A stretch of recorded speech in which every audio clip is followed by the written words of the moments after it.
আপনি হয়তো খেয়াল করেছেন যে কিছু মানুষের কথা সবাই শোনে আর কিছু মানুষকে কেউ গুরুত্বই দেয় না। এর পিছনে স্বরযোগের গোপন রহস্যটা কি আপনি কি কখনো লক্ষ্য করেছেন? একই কথা দুইজন মানুষ বললেও ফল এক হয় না। একজন কিছু বললেই সবাই মনোযোগ দিয়ে শোনে, সম্মান করে, গুরুত্ব দেয়। আরেকজন সারাদিন কথা বলেও মানুষের মনে কোনো প্রভাব ফেলতে পারে না। কেন এমন হয়? এটা কি শুধু শিক্ষার কারণে, নাকি ধনী গরিব হওয়ার কারণে, নাকি ভালো বক্তা হওয়ার কারণে? শিব সরদার শাস্ত্র বলছে এর পিছনে আরো গভীর একটা কারণ আছে। আপনার শরীরে প্রবাহিত শ্বাসের স্বর, অর্থাৎ কোন নাসিকা এই মুহূর্তে সক্রিয় আছে, তার সঙ্গে জড়িয়ে আছে আপনার বাকশক্তি, ব্যক্তিত্বের প্রভাব, এমনকি মানুষের ওপর আপনার কথার গ্রহণযোগ্যতা। আজকের ভিডিওতে আমরা জানব স্বরযোগের সেই গোপন রহস্য, যা জানলে আপনি বুঝতে পারবেন কেন কিছু মানুষের কথা চুম্বকের মতো মানুষকে আকর্ষণ করে। ভিডিওটি শেষ পর্যন্ত দেখুন, কারণ শেষ অংশে আমি বলবো কোনো গুরুত্বপূর্ণ আলোচনা বা মিটিং এর আগে কিভাবে স্বরকে ব্যবহার করলে আপনার কথা বেশি কার্যকর হতে পারে। শিব সরোদয় অনুযায়ী মানুষের শরীরের প্রধানত তিনটি নাড়ি কাজ করে। ইড়া নাড়ি বাম নাসিকার সঙ্গে সম্পর্কিত, চন্দ্র শক্তির প্রতীক, শান্তি, অনুভূতি, গ্রহণশীলতা ও কোমল শক্তির বহন করে। ডান দিকে হচ্ছে পিঙ্গলা নাড়ি, ডান নাসিকার সঙ্গেই সম্পর্কিত।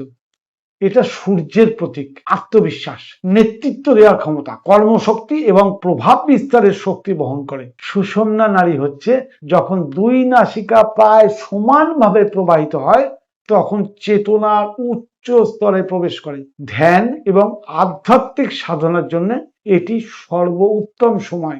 কথা বলার সময় স্বরের প্রভাব।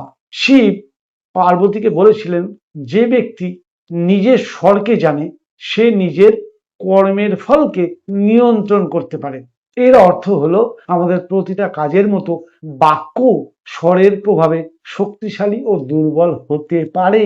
ধরুন আপনি কাউকে কোনো গুরুত্বপূর্ণ পরামর্শ দিতে যাচ্ছেন, যদি সেই মুহূর্তে আপনার স্বর ও মানসিক অবস্থা সামঞ্জস্যপূর্ণ না হয়, তাহলে মানুষ আপনার কথা শুনলেও গভীরভাবে গ্রহণ করবে না। কিন্তু স্বর যদি অনুকূলে থাকে, একই কথা অনেক বেশি প্রভাব ফেলতে পারে। স্বরযোগে বলা হয়েছে কথা শুধু শব্দ নয়, কথার সঙ্গে যুক্ত থাকে প্রাণ শক্তি। শুধু মুখ দিয়ে শব্দ বের হয় না, তার সঙ্গে বের হয় আপনার মানসিক অবস্থা, আবেগ ও প্রাণের কম্পন। যখন কোনো মানুষের প্রাণ শক্তি সুসংহত থাকে, তখন তার কথার মধ্যে এক ধরনের আকর্ষণ তৈরি হয়।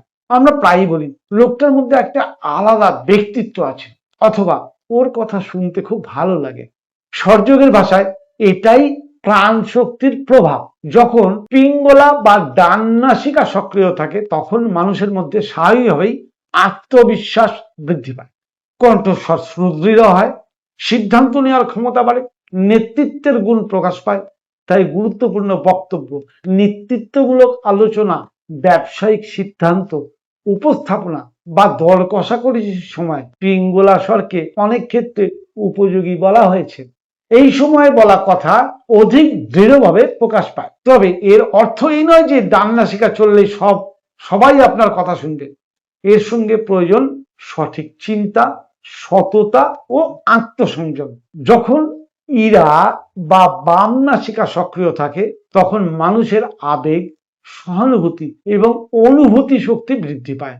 এই সময় বলা কথা মানুষের হৃদয়ে সহজে পৌঁছাতে পারে।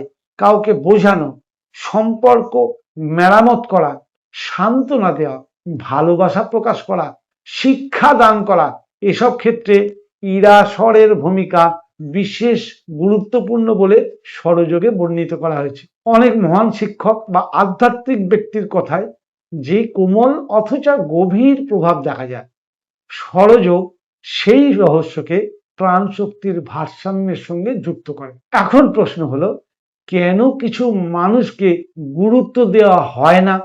স্বরযোগ কয়েকটি কারণের কথা বলেছে। প্রথম কারণ, প্রাণ শক্তির দুর্বলতা। যাদের অতিরিক্ত রাগ, অতিরিক্ত ভয়, দুশ্চিন্তা, অসংযম, অতিরিক্ত ভোগবিলাসে আগ্রহী, এগুলো প্রাণ শক্তিকে দুর্বল করে। ফলে কথার মধ্যে শক্তি কমে যায়। দ্বিতীয় কারণ, মনের অস্থিরতা। মন একদিকে, কথা আর একদিকে, তখন শব্দ বের হলেও তার মধ্যে প্রভাব তৈরি হয় না। তৃতীয় কারণ, সত্য ও আচরণের অমিল।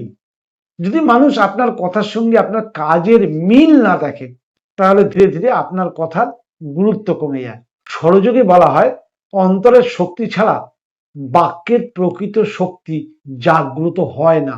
প্রাচীন যোগশাস্ত্রে একটা শব্দ আছে, বাকসিদ্ধি। এর অর্থ হলো এমন অবস্থা যেখানে ব্যক্তির বাক্যে বিশেষ শক্তি জন্মায়, তার কথা মানুষের মনে গভীরভাবে প্রভাব ফেলে। এটা কোনো জাদু নয়, বরং দীর্ঘদিনের সত্যবাদিতা, সংযম, ধ্যান, প্রাণায়াম এবং শুদ্ধ জীবনযাপনের ফল। যখন মন, প্রাণ এবং বাক্য তিনটেই একই সুরে চলে, তখন মানুষের কথার মধ্যে বিশেষ শক্তি প্রকাশ পায়। স্বরযোগের কিছু সহজ পর্যবেক্ষণ রয়েছে।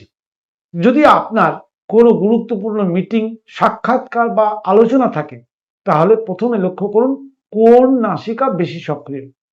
কয়েক মিনিট শান্ত হয়ে বসুন, গভীর শ্বাস নিন, মনকে স্থির করুন, কারণ শুধু নাসিকা নয়, আপনার মানসিক অবস্থাও সমান গুরুত্বপূর্ণ।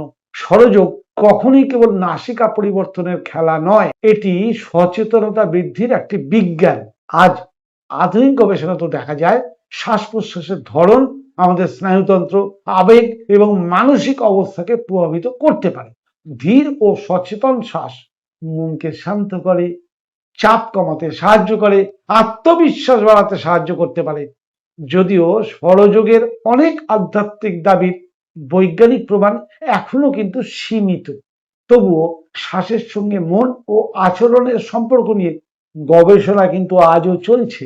তাহলে আজ আমরা কি জানলাম? মানুষ আপনার কথা শুনবে কি শুনবে না তা শুধু শ্বাসের ওপর নির্ভর করে না, এর সঙ্গে জড়িয়ে আছে আপনার প্রাণ শক্তি ও মানসিক অবস্থা, সততা, আত্মবিশ্বাস এবং স্বরের প্রবাহ। শিব সরোদয় আমাদের শেখায়, প্রথমে নিজের শ্বাসকে জানুন, নিজের মনকে জানুন, নিজের প্রাণকে জানুন, তখন আপনার কথার মধ্যেই শক্তি জন্মাবে। মানুষকে জোর করে প্রভাবিত করতে হবে না, আপনার উপস্থিতি তখন কথা বলবে। ভিডিওটা যদি ভালো লেগে থাকে তাহলে লাইক করুন, শেয়ার করুন এবং চ্যানেলটি সাবস্ক্রাইব করতে ভুলবেন না। কমেন্টে লিখুন, আমি আজ থেকে নিজের শর্ট পর্যবেক্ষণ করব। পরবর্তী পর্বে আমরা জানব কোন মানুষের কাছে গেলে আপনার কাজ সফল হওয়ার সম্ভাবনা বেশি। স্বরযোগ কিভাবে সেই মুহূর্ত চিনতে শেখায়, সেই রহস্য জানতে আমাদের সঙ্গে থাকুন। নমস্কার।